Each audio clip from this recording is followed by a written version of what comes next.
Good morning students.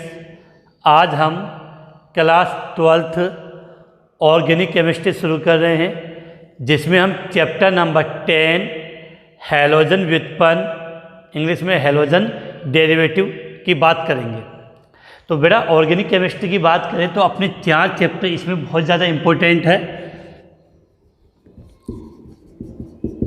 Chapter number 10, 11, 12 और 13, ये चारों चैप्टर आपके ऑर्गेनिक केमिस्ट्री में आते हैं। तो इन चैप्टर में आज हम सबसे शुरू से स्टार्ट करें चैप्टर नंबर 10। तो हम चैप्टर नंबर 10 की बात करें।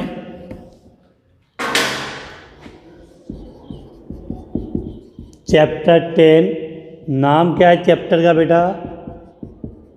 हैलोजन व्युत्पन्न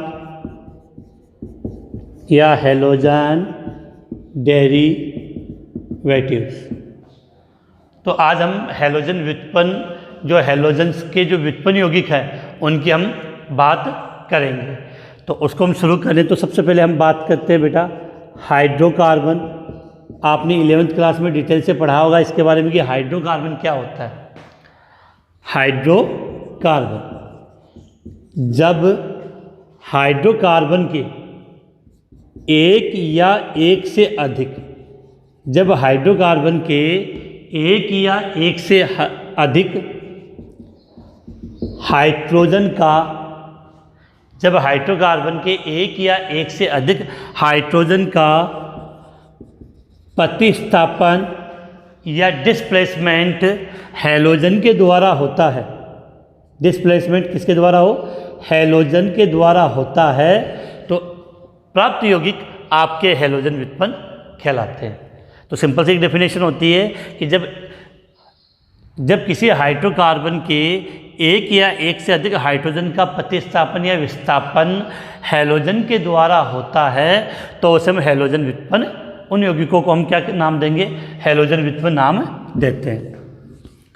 अब बेटा सबसे इम्पोर्टेंट चीज़ हम बात करें कि हैलोजन व्युत्पन्न में हम सबसे पहले हम पढ़ेंगे हैलो एल्केन। हैलो एल्केन, या इसको अपनी नॉर्मल साधारण भाषा में alkyl halide, alkyl halide. Haloalkane या एल्किल हैलाइड की हम बात करें तो बेटा एल्केन की बात करें तो एल्केन का मतलब क्या होता है? संतप्त हाइड्रोकार्बन या सैचुरेटेड हाइड्रोकार्बन। तो जब किसी सैचुरेटेड हाइड्रोकार्बन के एक या एक से अधिक, एक या एक से अधिक हाइड्रोजन, एक या एक से अधिक हाइड्रोजन का प्रतिस्थापन हैलोजन के द्वारा हो जाता है तो उसे हम हैलो एल्केन या एल्किल हैलाइड कहेंगे। अब आगे हम बात करें इसमें कि जो एल्किल हैलाइड या हैलो एल्केन का जो सामान्य फॉर्मूला, सामान्य सूत्र या जो जनरल फॉर्मूला होता है वो होता है CnH2n+1 और X। CnH2n+1 X। अब आप सब जानते हो कि आवर्त सारणी का वर्ग नंबर 17 में कौन कौन से तत्व आते हैं? फ्लोरीन, क्लोरीन, ब्रोमीन, आयोडीन और एस्टेटिन। आवर्त सारणी के जो वर्ग 17 है उसमें 4 तत्व आएंगे, फ्लोरीन, क्लोरीन, ब्रोमीन और आयोडीन।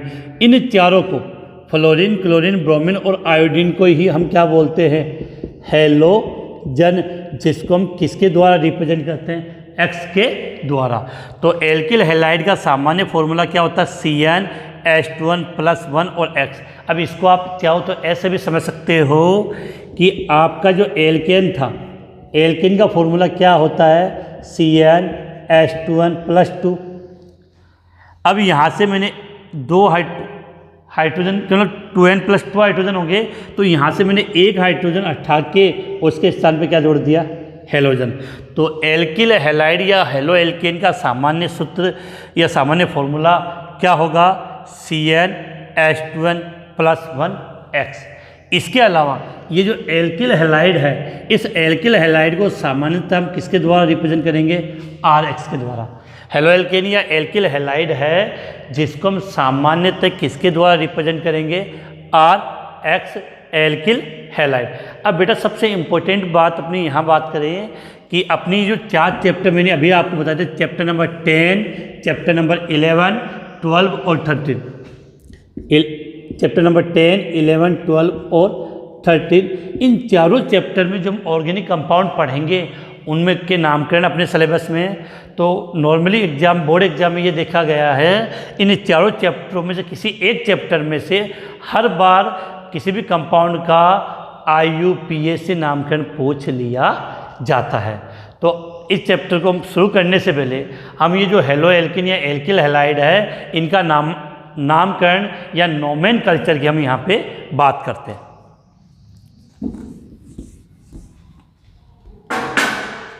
किसकी बात करें बेटा? नोमेनकल्चर या नामकरण की। नामकरण, नोमेनकल्चर बात करें, नोमेनकल्चर। अब बेटा नामकरण हम एल्किल हैलाइड का पढ़ रहे हैं, उससे पहले हम थोड़ी सी कुछ नॉर्मल जानकारी की स्टडी करते हैं जो हमने 11th क्लास में पढ़ी थी। सबसे पहले मैं आपको एक चीज़ बता रहा हूँ कि यहाँ मैंने लिखा है आपका एल्केन। एल्किन का फॉर्मूला होता है CnH2n+2। अब आपको याद करना है कि एक तो होता है एल्केन, एक होता है एल्काइल या जिसको आप एल्किल बोलते हो हिंदी में, एल्काइल या एल्किल। तो इसका फॉर्मूला होता है CnH2n+1 और ये वैलेंसी। इसका मतलब क्या हुआ कि किसी भी एल्केन में से जब आप एक हाइड्रोजन को हटा दोगे या हाइड्रोजन को आप रिमूव कर दोगे तो आपको क्या प्राप्त होगा? एल्काइल। तो सीधी बात है, यहाँ 2 हाइड्रोजन थे तो यहाँ से रिप्लेस किया तो कितना होगा? 1। तो एल्केन और एल्काइल में इतना अंतर कि एल्केन में से जब आपने एक हाइड्रोजन को यहाँ से रिमूव कर दिया तो आपको क्या प्राप्त होगा?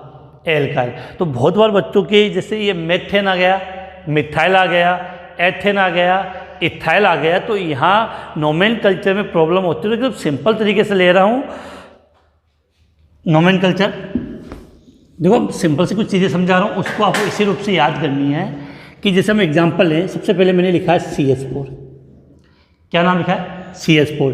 CH4 को आप क्या बोलते हो बेटा? मेथेन। CH4 को क्या बोलते हो आप? मेथेन। अब मैंने यहाँ से एक हाइड्रोजन को हटा दिया, जब यहाँ से आप एक हाइड्रोजन रिमूव करोगे तो क्या बचेगा? CH3। अब आपको ये सब जानते हो कि कार्बन की वैलेंसी कितनी होती है? 4 में से एक हाइड्रोजन गया तो एक वैलेंसी शेष रह गई, तो उस वैलेंसी को मैंने यहाँ रिप्रेजेंट कर दिया इस प्रकार से। तो CH4 हाइड्रोजन रिमूव किया तो CH3।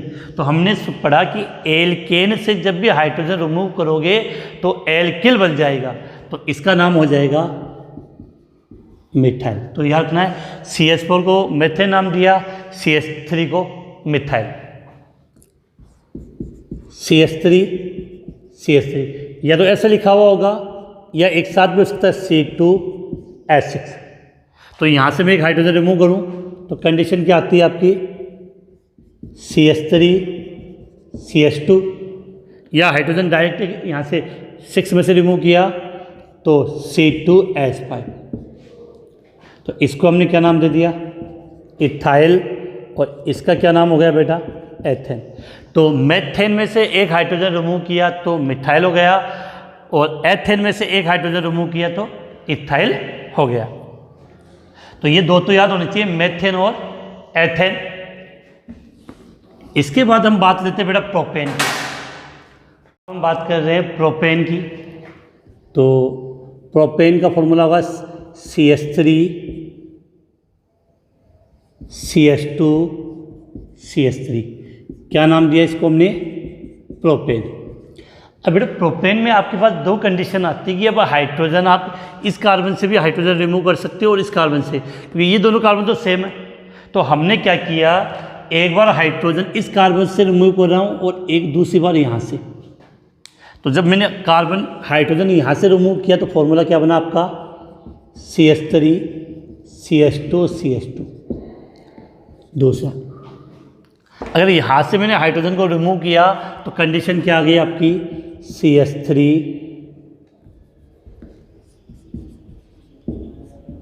CH3 यानी अब आपको बेटा इनको पढ़ने से पहले हम तीन शब्द की और बात कर लेते हैं। एन, आइसो और नियो। इंपॉर्टेंट शब्द है बेटा एन, आइसो और नियो। एन का मतलब क्या होता है कि जब बेटा कार्बन की सीधी श्रृंखला होती है, कार्बन की सीधी श्रृंखला होती है, स्टेट श्रृंखला होती है, तो उसके लिए हम एन शब्द का प्रयोग करते हैं। लेकिन आइसो का मतलब होता है कि ये कार्बन की श्रृंखला है। यहाँ से अगर आप देखोगे तो ये यहाँ से श्रृंखला स्टार्ट हो रही है, तो ये अंतिम कार्बन हो गया, लास्ट कार्बन हो गया, और ये लास्ट से पहले वाला कार्बन मतलब सेकेंड लास्ट कार्बन हो गया। तो आइसो शब्द का मतलब होता है कि सेकेंड लास्ट कार्बन पे क्या जुड़ा हो, एक CH3, अंतिम से पहले वाले कार्बन पे, अर्थात ये लास्ट तो ये सेकेंड लास्ट, तो सेकेंड लास्ट कार्बन पर अगर एक CH3 जुड़ा है तो उसके लिए हम क्या शब्द का प्रयोग करेंगे, आइसो शब्द का। और यहाँ हम किसकी बात करें, नियो की, तो नियो में क्या होगा, C, इस प्रकार से कंडीशन है कि आपने ये कंडीशन देखी, यहाँ से कार्बन की श्रृंखला है, तो ये अंतिम कार्बन है, अंतिम कार्बन से पहले वाला मतलब सेकेंड लास्ट कार्बन पे यदि 2 CH3 हो, कितने CH3 जुड़े हो, 2 CH3 जुड़े हो, तो उसको हम क्या बोलेंगे, नियो, कि ये अंतिम कार्बन है और ये अंतिम कार्बन से पहले वाला कार्बन है, तो ये सेकेंड लास्ट कार्बन है, तो अगर इस पे कितने CH3 जुड़े हो, 2 CH3 जुड़े हो, तो इसको हम क्या बोलेंगे, नियो। लेकिन बेटा ध्यान रखना, नियो तभी बनेगा जब कार्बन कम से कम कार्बन कितने हो, 5। अब यहाँ से को बता दूँ, आइसो और जो नियो होते हैं वो प्राथमिक कार्बन पर होते हैं, मतलब प्राइमरी कार्बन पे ही बनेंगे आइसो और नियो। या देख सकते हैं कि एन, आइसो और नियो होता है वो प्राइमरी कार्बन पे ही इनका फॉर्मेशन होता है, जिसकी भी बात हम करेंगे कि प्राइमरी कार्बन क्या होता है, सेकेंडरी और टर्सरी कार्बन अभी अपने आएगा। तो हम बात कर रहे हैं कि प्रोपेन के हमने 2 रूप बना दिए ये, तो प्रोपेन से हमने क्या किया, 2, एक बार हाइड्रोजन यहाँ से रिमूव किया, दूसरी बार हाइड्रोजन यहाँ से रिमूव किया, तो आपने देखा कि यहाँ पर ये तीनों कार्बन की सीधी श्रृंखला है। जब 3 कार्बन की सीधी श्रृंखला है तो प्रोपेन से हाइड्रोजन हटा तो नाम तो प्रोपाइल बनेगा, कि प्रोपेन से आपने हाइड्रोजन हटाया तो नाम क्या दिया, प्रोपाइल। अब प्रोपाइल में आपको एक विशेष बात ये याद रखनी थी कि इसमें 3 कार्बन की सीधी श्रृंखला है, तो इसका नाम क्या दे दिया आपने, एन प्रोपाइल, एन प्रोपाइल। अब बेटा इस कंपाउंड को आप ऐसे भी समझ सकते हो कि अगर इस CH3 को मैं यहाँ नीचे रख दूँ और इस H को मैं वहाँ पर, तो कंडीशन क्या बनती है, CH3 CH CH3, दोनों सेम है, दोनों में कोई अंतर नहीं है। तो अब देखो इधर से हम देखेंगे, इधर के साइड से, तो ये कार्बन अंतिम है और ये अंतिम से पहले वाला कार्बन है, ये अंतिम कार्बन है और ये अंतिम से पहले वाला कार्बन है, तो सीधी सी बात है, इसको हम क्या बोलेंगे, आइसो, तो इसका हम नाम हो गया आइसो प्रोपेन। तो ध्यान रखना, प्रोपेन तो एक ही होता है, लेकिन प्रोपेन से आपने जब प्रोपिल का निर्माण किया है, हाइड्रोजन रिमूव किया वहाँ से, तो 2 प्रकार के प्रोपिल बने हैं, एन प्रोपिल और आइसो प्रोपिल। अभी बेटा इसमें जैसे आप आगे पढ़ोगे तो मतलब समझ आ जाएगी इनका कहाँ पर यूज है और कैसे हम इनका साधन और IPC नामकरण में हमें इन बातों का ध्यान रखना है। अब हम ले इसके बाद butane.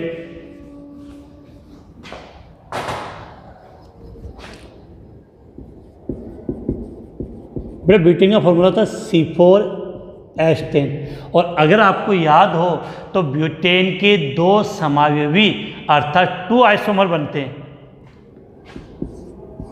CH3 CH2 CH2 CH3, दूसरा CH3 CH CH3 CH3।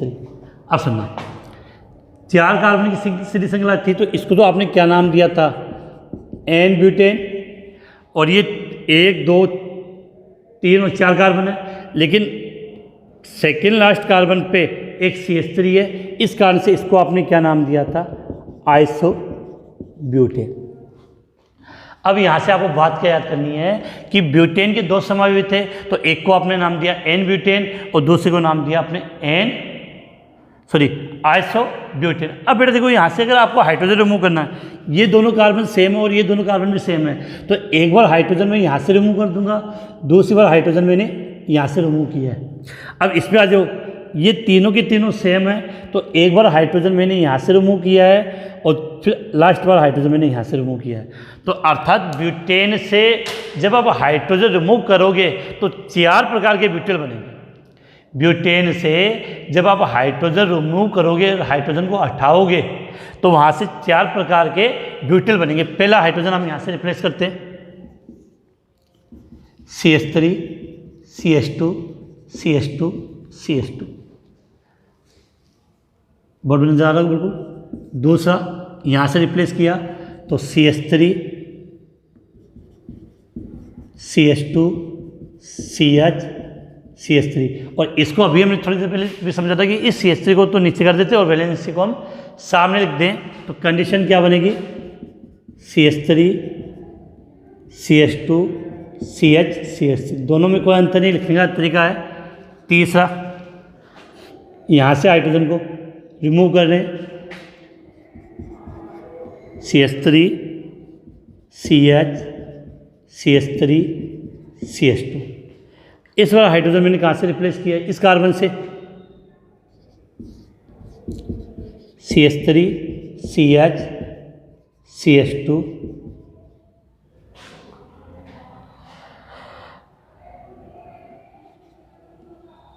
इस बार हाइड्रोजन आपने यहाँ से रिमूव कर रहे हो बीच वाले से, तो यहाँ से मैंने हाइड्रोजन हटा दिया, ठीक है, हटा दिया। इसी को चाहे तो हम इस प्रकार से भी लिख सकते हैं, यहाँ पे CH3, इस CH3 को यहाँ ले गए और इस वैलेंस को मैंने यहाँ रिप्रेजेंट कर दिया, CH3, CH3। तो बोर्ड पे बड़ा नज़र नहीं आ रहा होगा आपको, तो इसको थोड़ा सा हम ले लेते हैं 4 नंबर को, CH3,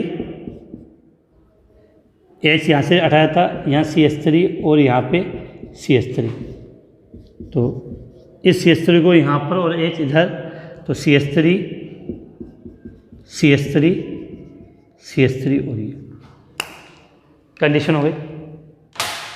अब यहाँ पर आप विशेष इनके नामकरण की बात करें अपने, तो देखो ये सब ब्यूटेन से एक हाइड्रोजन 98 बने, तो नाम तो सबका ब्यूटेन होगा। अंतर क्या है, यहाँ पर 4 कार्बन की सीधी श्रृंखला है, तो कार्बन की सीधी श्रृंखला है तो उसके नाम के आगे क्या लगेगा, N, तो इसका नाम हम देंगे N ब्यूटिल या N ब्यूटाइल आप बोलते हैं इंग्लिश में, N ब्यूटिल या N ब्यूटाइल। अब बेटे यहाँ पर आपको एक चीज़ समझनी है कि इसका नामकरण हम सीखें तो कार्बन होते हैं वो 4 प्रकार के होते हैं, 1 डिग्री कार्बन या प्राइमरी कार्बन, 2 डिग्री कार्बन या secondary carbon, 3 degree carbon, tertiary carbon और 4 डिग्री कार्बन। तो इसको मैं एक बार यहाँ लिख रहा हूँ, 1 degree carbon, 2 degree carbon, 3 degree carbon और 4 डिग्री कार्बन। यहाँ पर आप गौर से देखना कि आने वाला समूह इस कार्बन से ऐड होगा, इस कार्बन से जुड़ेगा, और बेटा ये कार्बन कितने कार्बन से जुड़ा हुआ, गौर से, एक तो इस कार्बन से और दूसरा इस कार्बन से, 2 कार्बन से जुड़ा हुआ, कि आने वाला समूह इस कार्बन से जुड़ेगा, और ये कार्बन कितने कार्बन से जुड़ा हुआ है, 2, तो 2 डिग्री कार्बन है, तो 2 डिग्री कार्बन को हम बोलते हैं सेकेंडरी कार्बन। तो इस कारण से ब्यूटेन से आपने हाइड्रोजन हटाया है तो नाम क्या हो गया, ब्यूटिल, और सेकेंडरी है तो इसका हमने क्या नाम दे दिया, सेकेंडरी ब्यूटिल, हिंदी में बोलते हैं द्वितीयक ब्यूटिल।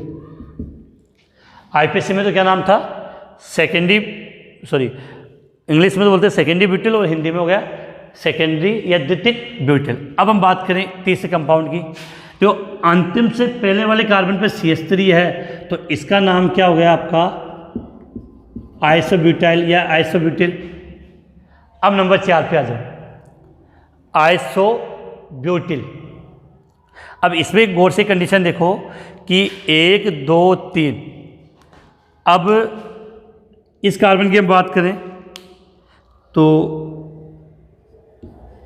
गौर से, ये कार्बन कितने कार्बन से जुड़ा हुआ है, 1, 2 और 3, ये कार्बन है कितने कार्बन से जुड़ा हुआ है, 3 कार्बन से, तो ये 3 डिग्री कार्बन हुआ, और 3 डिग्री कार्बन को इंग्लिश में बोलते हैं हम टर्सरी। तो इसका जो नाम होगा वो होगा आपका तृतीयक ब्यूटिल, तृतीयक ब्यूटिल, या इसको हम इंग्लिश में बोलेंगे tertiary butyl. Tertiary butyl English में क्या नाम देंगे? टर्सरी ब्यूटाइल, और हिंदी में तृतीयक ब्यूटिल। तो आपको याद रखना है जो ब्यूटेन थे उस ब्यूटेन से हमने 4 रूप बनाए, N butyl, isobutyl, secondary butyl और टर्सरी ब्यूटाइल। तो ये 4 बनाए, तो चारों याद होने चाहिए, क्योंकि इनके बिना अपने आगे नामकरण इतना इजीली हो नहीं पाएगा।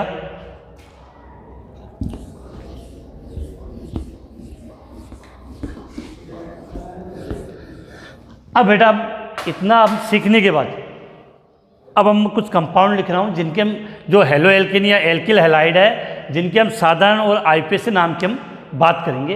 तो सबसे पहले आपको एक बात समझनी है कि कोई भी कंपाउंड होगा हेलो एल्केन या एल्किल हैलाइड, उसको हम रिप्रेजेंट किससे करेंगे? RH से। आपने रिप्रेजेंट किससे किया इसको? RH।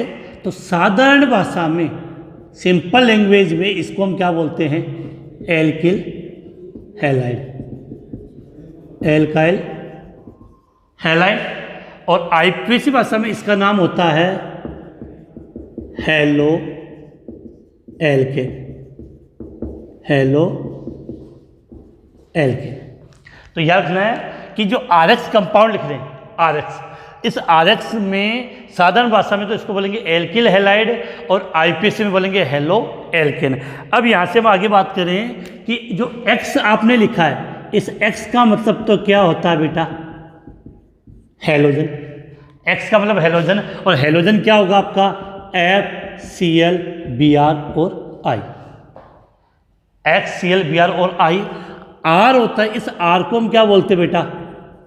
एल्किल या एल्काइल।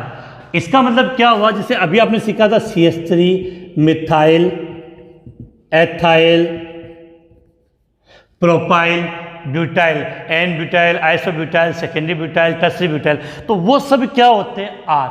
तो इन्हीं का हम नामकरण सीखना है अभी हमें। तो हम बात कर रहे हैं, तो हमने लिखा RH। तो RH का साधारण भाषा में नाम होगा एल्किल हैलाइड और आईपीएसी भाषा में नाम होगा हेलो एल्केन। अब यहाँ से आप ये भी बात समझ लेना कि F है हैलाइड के रूप में, इस F का नाम क्या होगा? फ्लोराइड, Cl का क्लोराइड, Br का ब्रोमाइड, I का आयोडाइड। फ्लोराइड, क्लोराइड, ब्रोमाइड और आयोडाइड। और आईपीएसी भाषा में जैसे हेलो ले रहे हो आप, हेलो के रूप में क्या होगा? फ्लोरो, क्लोरो, ब्रोमो, आयोडो, फ्लोरो, क्लोरो, ब्रोमो और आयोडो। तो अब हम बात करें इनके सिंपल से नामकरण की समझ की बात करें। जैसे सिंपल से मैं कंपाउंड ले रहा हूँ यहाँ पे कि मैंने यहाँ लिखा CH3Cl। अब देखो एल्किल के रूप में CH3 का क्या नाम होता है? अभी पढ़ा था आपने, मेथिल या मिथाइल, मिथाइल। और Cl को आप क्या बोलते हो? क्लोराइड। तो साधारण भाषा में CH3Cl का क्या नाम हो गया? Methyl chloride. अब बेटा आईपीएसी नामकरण में आपको ये देखना है कि इसका नाम एल्केन के रूप में देना है, एल्केन। तो जब एक कार्बन होता है तो एल्केन के रूप में क्या नाम होगा? मेथेन। और Cl के लिए क्या लेंगे? हेलो के रूप में क्लोरो। तो इसका नाम हो जाएगा क्लोरो मेथेन। क्या लिखा? Chloro methane. एक और कंपाउंड होते हैं CH3CH2Cl। CH3CH2 का नाम अभी आपने एल्काइल के रूप में क्या सीखा था? एथाइल। और Cl को बोलते हो आप क्लोराइड। तो नाम क्या हो? साधारण नाम क्या हो इसका? Ethyl chloride. अब आईपीएसी में कितने कार्बन है? 2। तो 2 कार्बन को आप क्या बोलते हो? 2 कार्बन को क्या बोलते हो? एथेन। और Cl से क्लोरो। तो नाम क्या हो गया? Chloro ethane. नाम क्या दिया मैंने? Chloro ethane. अब आगे बात करें CH3CH2CH2Cl। 3 कार्बन की सीधी श्रृंखला थी, तो आपने इसका भी नाम सीखा था एन प्रोपाइल क्लोराइड। इसका भी हमने क्या नाम सीखा इतने का, एन प्रोपाइल क्लोराइड। अब बेटा जब हम इसका आईपीसी नामकरण करेंगे तो आईपीसी नामकरण में 3 कार्बन को आप क्या बोलते हो, प्रोपेन। अब देखो काउंटिंग उधर से होती है जहाँ से जो प्रतिस्थापी या जो फंक्शनल ग्रुप है उसको कम से कम नंबर मिले। तो Cl है तो इसको हमने नाम दे दिया 1 1 2 3। तो Cl कितने नंबर पे, 1 पे, तो इसको आप क्या बोल सकते हो 1 क्लोरो। और 3 कार्बन के लिए आपने क्या लिख दिया इसका नाम 1 क्लोरो प्रोपेन। क्या नाम दे दिया 1 क्लोरो प्रोपेन। आगे बात करें, इसका हमने दूसरा रूप को लिखा था CH3 CH CH3 Cl। तो साधारण भाषा में तो हमने इसका क्या नाम सीखा था, साधारण भाषा में क्या नाम सीखा था इसका, आइसोप्रोपिल क्लोराइड। आइसोप्रोपिल या प्रोपाइल क्लोराइड। हमने ये तो सीखा था कि इतने का भी हमने नामकरण, आपको मैंने जस्ट पहले इसी नामकरण की हमने बात की थी कि 3 कार्बन है और एल्काइल के रूप में 3 कार्बन का नाम होगा प्रोपाइल, और अंतिम कार्बन से पहले वाले कार्बन पे, ये अंतिम कार्बन है, सॉरी ये अंतिम कार्बन है, ये अंतिम से पहले वाला कार्बन है। तो पहले वाले कार्बन पर अगर CH3 जुड़ा हो तो उसके लिए हम क्या शब्द का प्रयोग करेंगे, प्रोपाइल का, तो सॉरी आइसो का, तो इसका नाम हो जाएगा आइसोप्रोपाइल क्लोराइड। अब आईपीसी में जब नामकरण करते हैं तो हमने देखा ये 3 कार्बन की सीधी श्रृंखला, 3 कार्बन की सीधी बड़े स्टेट, तो अब 3 कार्बन की सीधी श्रृंखला है तो काउंटिंग इधर से भी 2 पे आ रहा है, इधर से भी 2 पे, तो आपकी इच्छा उधर से काउंटिंग कर सकते हो 1 2 3। तो यहाँ Cl कितने नंबर पे, 2 नंबर पे, तो इसका नाम क्या हो जाएगा 2 क्लोरो प्रोपेन। तो हमने इसको क्या नाम दिया है 2 क्लोरो प्रोपेन। तो ये हो गया आपके इन कंपाउंड के साधारण और फिर आईपीसी नामकरण। बड़ा सिंपल है, जिन बच्चों ने 11th क्लास में थोड़ा बहुत पढ़ा होगा उनको इजीली समझ में आ जाना चाहिए। अब आगे हम बात करें, ब्यूटेन में हमने 4 ब्यूटिल बनाए थे, एन ब्यूटिल, आइसोब्यूटिल, सेकेंडरी या द्वितीयक ब्यूटाइल और टर्सरी ब्यूटाइल। तो देखो यहाँ हम बात करें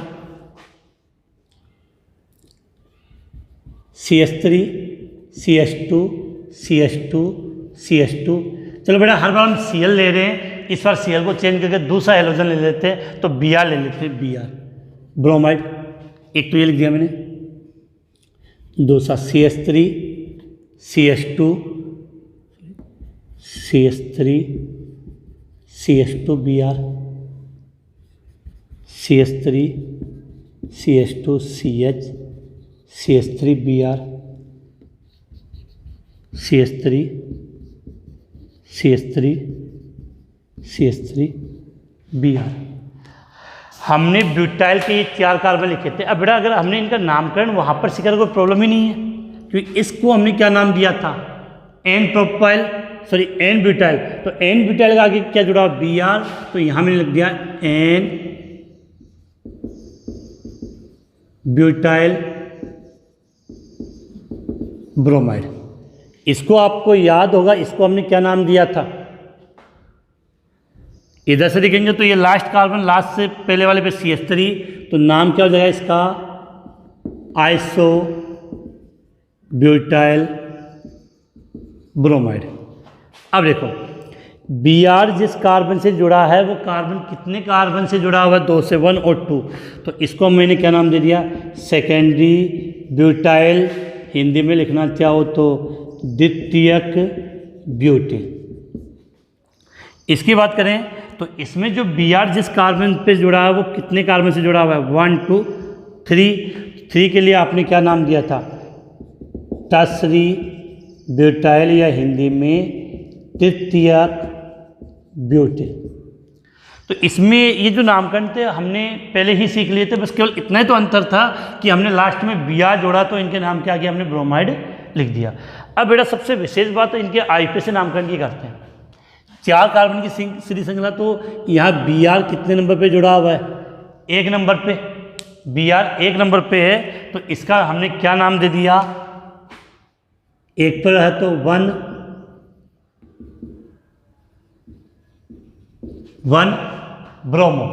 अब 1 ब्रोमो और 4 कार्बन के लिए आईपीसी में 4 कार्बन है तो नाम होगा ब्यूटेन, तो 1 ब्रोमो ब्यूटेन। अब यहाँ पर आप विशेष बात एक चीज़ गौर से समझने की कोशिश करना कि ये श्रृंखला है। अब आपको कहेगा कि हमने पढ़ा भी था 11th में कि हमें सबसे लंबी कार्बन श्रृंखला का चयन करना है, लेकिन वो सिद्धि होनी चाहिए। तो जब आप सिद्धि कार्बन श्रृंखला का चयन करोगे तो ये 1 2 3 ये 3 हो गई। अब काउंटिंग Br यहाँ से 1 नंबर पर आ रहा है और मिथाइल यहाँ पे 2 नंबर पर आ रहा है, तो काउंटिंग मैंने यहाँ से कर दी 1 2 3। इसका मतलब यहाँ से एक विशेष बात गौर करनी कि ये CH3 है, यहाँ सब्स्टिट्यूट मतलब प्रतिस्थापी है, और प्रतिस्थापी में CH3 रहेगा तो सदैव याद रखना कि उसका नाम हम क्या लिखेंगे? मिथाइल। प्रतिस्थापी के रूप में अगर CH3 तो नाम क्या होगा? मिथाइल। Br कितने नंबर पे? 1 पे। अब देखो Br का कौन बोलते हैं? ब्रोमो, तो ब्रोमो का पहला अक्षर B और मिथाइल का पहला अक्षर M, तो अल्फाबेट में पहला कौन आता है? Br। ब्रोमो B अक्षर आएगा तो पहले हम इसका नाम लिखेंगे फिर इसका। तो Br कितने नंबर पे? 1 पर, तो नाम हो गया 1 ब्रोमो। मिथाइल कितने नंबर पे? 2 पे, तो 1 ब्रोमो 2 मिथाइल। और 3 कार्बन के लिए आपने इसको क्या नाम दे दिया? प्रोपेन। फिर से रिपीट कर रहा हूं कि एक कार्बन तो साइड चेन के रूप में चला गया, तो कार्बन कितने से 1 2 3, तो 3 कार्बन से प्रोपेन, तो नाम दिया 1 ब्रोमो 3 मिथाइल प्रोपेन। अब इसके नामकरण की बात करें तो बेटा इसके नामकरण में प्रॉब्लम इसलिए देखो सीधा यहाँ से सीधे चले कंटिन्यू चल गया, बीच में कुछ बचा नहीं है, तो ये 4 कार्बन की सीधी श्रृंखला हमें प्राप्त हो गई। बेटा साइड में इधर नीचे दाएं बाएं हो लेकिन कंटिन्यू आए। जैसे आप यहाँ आ गए, अब यहाँ के बाद या तो इधर जाओगे या इधर जाओगे, इसलिए मैं सीधा चला गया तो ये शेष बच गया, लेकिन इसमें तो कंटिन्यू है 1 2 3 और 4, तो कंटिन्यू 4 काउंट हो जाएंगे। अब काउंटिंग जहाँ से इसको कम नंबर मिले तो इसको कम नंबर तो इधर से मिलेंगे, तो 1 2 3 4, तो Br कितने नंबर पे? 2 पे, तो इसका क्या नाम हुआ? 2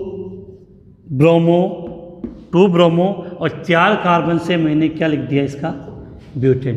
2 ब्रोमो ब्यूटेन। अब देखो इसका हमें आईपीसी नाम लिखना है।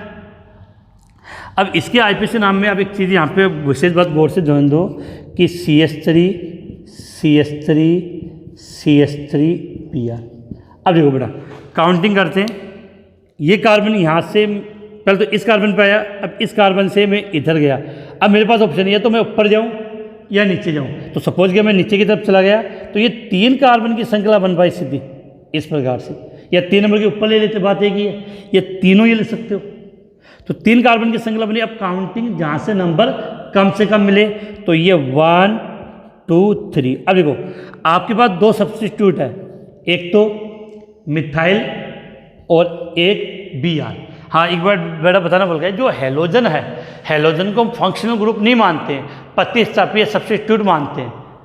तो अब 2 नंबर पे Br और 2 नंबर पे मिथाइल है, लेकिन अल्फाबेट में पहला अक्षर Br का आता है, B आता है कि Br को आप क्या लिखते हो? ब्रोमो, तो इसका पहला अक्षर क्या है? B। और CH3 को आप लिखते हो मिथाइल, तो मिथाइल का पहला अक्षर M, तो पहले B आता तो इसका 2 पर, तो 2 ब्रोमो 2 मिथाइल, 2 ब्रोमो 2 मिथाइल और 3 कार्बन की सीधी श्रृंखला। तो इसको मैं यहाँ नाम दे रहा हूँ कि 2 ब्रोमो 2 मिथाइल और 3 कार्बन से आपने इसको क्या नाम दे दिया? प्रोपेन। 3 कार्बन से आपने इसको क्या नाम दे दिया? प्रोपेन। ठीक है बेटा, तो उम्मीद करता हूँ कि एक सिंपल सा हमने स्टार्ट किया है कि आप जब भी ऑर्गेनिक केमिस्ट्री पढ़ोगे, अपनी चैप्टर पढ़ेंगे, तो ये normal ethyl, methyl, propyl, bromide, ये जो शब्द आते रहेंगे तो आप इनको आसानी से याद कर सकते हो। तो ये इतना मैंने बता दिया है, इसको लर्न कर लें। इसके बाद अगले वाले वीडियो के अंदर, यहाँ तो हमने 4 कार्बन के लिए पढ़ा था, अगले वाले वीडियो में हम 5 कार्बन की बात करेंगे। तो 5 कार्बन इससे थोड़ा जटिल पड़ेगा, तो उसके हमें साधारण और आईपीसी। यहाँ आपको ध्यान रखना है कि ये तो हमने लिखे इसके सूत्र फॉर्मूला, पहले मैंने लिखा साधारण नाम और फिर मैंने इसका लिखा आईपीसी नाम।